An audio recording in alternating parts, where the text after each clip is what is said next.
Alhamdulillahilladzi anzala as-sakinata fi qulubil mu'minin. Iyyahu na'budu wa iyyahu nasta'in. Ashhadu an la ilaha illallah al-malikul haqqul mubin. Wa ashhadu anna Muhammadan 'abduhu wa rasuluhu shadiqul wa'dul amin. Allahumma salli wa sallim wa barik ala sayyidina Muhammadanil amin wa ala alihi wa sahbihi ajma'in. Qala Allah subhanahu wa ta'ala fil Qur'anil Karim ba'da a'udzu billahi minasy syaithanir rajim. Ya ayyuhalladzina amanu idza nudiya lis-salati min yaumil jumu'ah fas'au ila dzikrillahi wa dharul bai'. Dzalikum khairul lakum in kuntum ta'lamun. فإذا قضيت الصلاة فانتشروا في الأرض وابتغوا من فضل الله واذكروا الله كثيرا لعلكم تفلحون.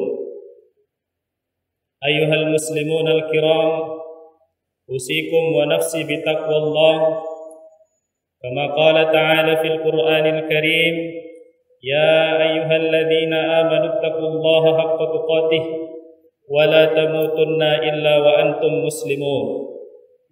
وقال في آية أخرى: يا أيها الذين آمنوا اتقوا الله وقولوا قولا سديدا يصلح لكم أعمالكم ويغفر لكم ذنوبكم ومن يطع الله ورسوله فقد فاز فوزا عظيما. وقال الرسول صلى الله عليه وسلم: اتق الله حيثما كنت وأتبع السيئة الحسنة تمحوها وخالق الناس بخلق حسن. صدق الله العظيم وصدق رسوله الكريم ونحن على ذلك من الشاهدين. Saudaraku jamaah salat Jumat rahimakumullah, begitu banyak nikmat yang diberikan Allah kepada kita. Sangat banyak anugerah yang diberikan Allah kepada kita. Saking banyak nikmat dan anugerah yang diberikan Allah kepada kita sehingga dijamin walau dengan cara apapun, walau dengan cara bagaimanapun, kita tak akan dapat dan tak akan sanggup menghitung semua nikmat yang diberikan Allah kepada kita. Sekiranya pun kita kumpulkan ahli akuntansi seluruh dunia, kita kumpulkan ahli matematik seluruh dunia, kita kumpulkan ahli IT seluruh dunia, begitupun niscaya kita tak akan dapat dan tak akan sanggup menghitung nikmat yang diberikan Allah kepada kita. Wa in ta'uddu nikmatallah la tuhsuha, kata Allah dalam Al-Quran. Sekiranya kamu coba menghitung nikmatku, la tuhsuha, niscaya kamu tak akan bisa.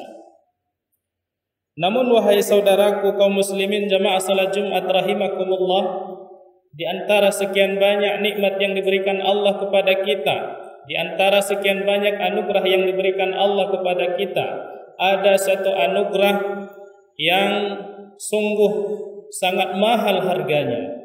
Ada satu anugerah, ada satu nikmat yang merupakan nikmat yang paling agung, yang paling mahal harganya dari semua nikmat yang diberikan Allah kepada kita. Nikmat apakah itu? Nikmat tersebut adalah nikmat al-imanu billah, nikmat beriman kepada Allah Subhanahu wa ta'ala.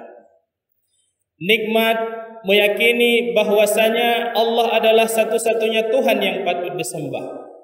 Nikmat meyakini bahwa di sana tidak ada Tuhan lain selain daripada Allah Subhanahu wa ta'ala.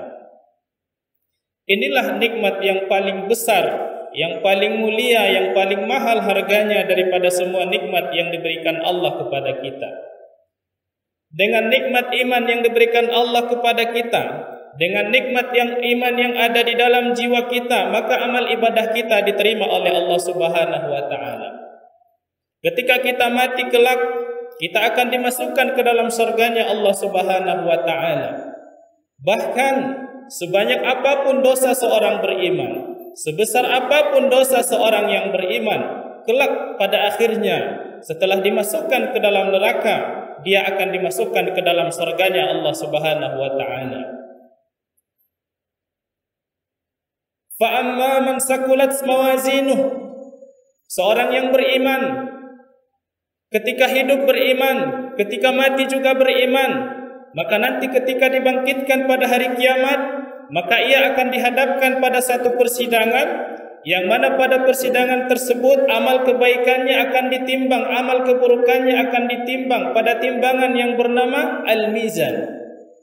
Lantas setelah ditimbang, fa amma man sakulat mawazinuh fa huwa fi 'ishatir radiyah. Orang yang timbangan kebaikannya lebih berat daripada timbangan keburukannya, maka akan langsung dimasukkan ke dalam surganya Allah Subhanahu wa taala. Wa amma man khaffat mawazinuh fa ummuhu hawiyah.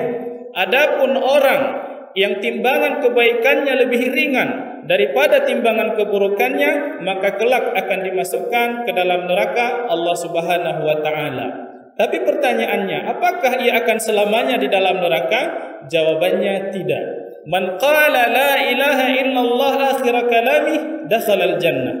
Siapa yang mengucapkan la ilaha illallah sampai akhir hayatnya dia tidak berubah, tetap la ilaha illallah, dakhala al-jannah, maka kelak ia akan dimasukkan ke dalam surga. Bahkan disebutkan di dalam riwayat hadis bahwa orang-orang beriman ketika dimasukkan ke dalam neraka, maka ia akan disiksa di dalam neraka sesuai dengan banyaknya catatan dosa yang ia miliki, sesuai dengan banyaknya catatan kesalahan keburukan yang ia miliki. Ada yang disiksa selama sekian hari, ada yang disiksa sekian tahun, ada yang disiksa 100 tahun, sesuai dengan dosa yang ia miliki. Tapi toh pada akhirnya nanti ia akan dibangkitkan dari neraka, dimandikan di telaga Al-Kautsar. Setelah dosa-dosanya dihabiskan di neraka, dimandikan di telaga Al-Kautsar, kemudian dimasukkan ke dalam surganya Allah Subhanahu wa taala, bergabung dengan orang-orang yang beriman, berada di dalam surganya Allah Subhanahu wa taala abadan abidin, selama-lamanya, khalidina fiha, mereka kekal di dalamnya. Alhamdulillahi ala nikmatil iman. Kita bersyukur kepada Allah karena kita diberikan nikmat iman. Lantas bagaimana dengan orang yang kafir? Innal ladzina kafaru, sesungguhnya orang-orang kafir, min ahlil kitab wal musyrikin, dari golongan ahli kitab Yahudi dan Nasrani, wal musyrikin, dan orang-orang musyrik, fi nari jahannam khalidina fiha, mereka kelak akan dimasukkan ke dalam neraka, khalidina fiha, kekal di dalamnya. Ulaika hum syarrul bariyah, mereka itulah seburuk-buruk golongan.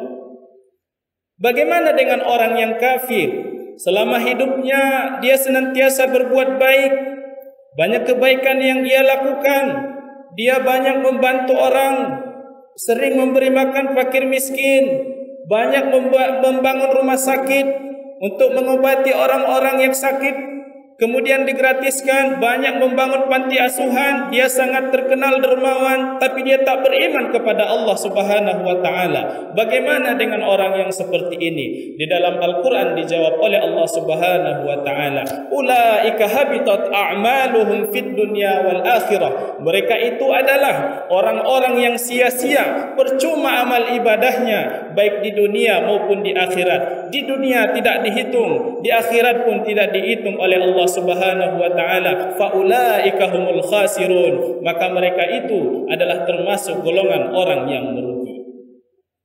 Bagaimana mungkin? Secara logika saja wahai saudaraku kaum muslimin, bagaimana mungkin Allah Subhanahu wa taala akan membalas kebaikan-kebaikan orang kafir sementara ia tidak beriman, tidak percaya kepada Allah yang Maha mencatat amal kebaikan?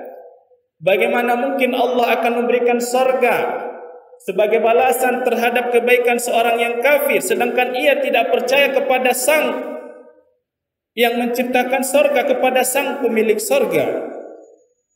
Alhamdulillahi ala nikmatil iman. Sekali lagi kita bersyukur kepada Allah karena kita diberikan nikmat iman.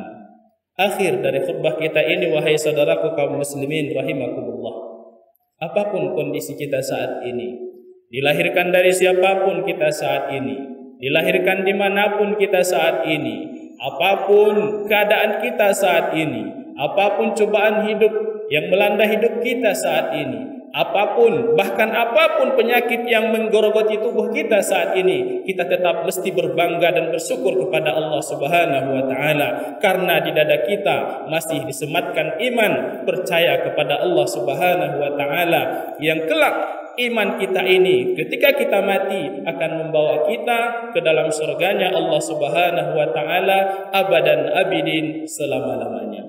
Barakallahu li wa lakum fil Qur'anil azim. ونفعني وإياكم بما فيه من الآيات والذكر الحكيم وتقبل مني ومنكم تلاوته إنه هو الغفور الرحيم.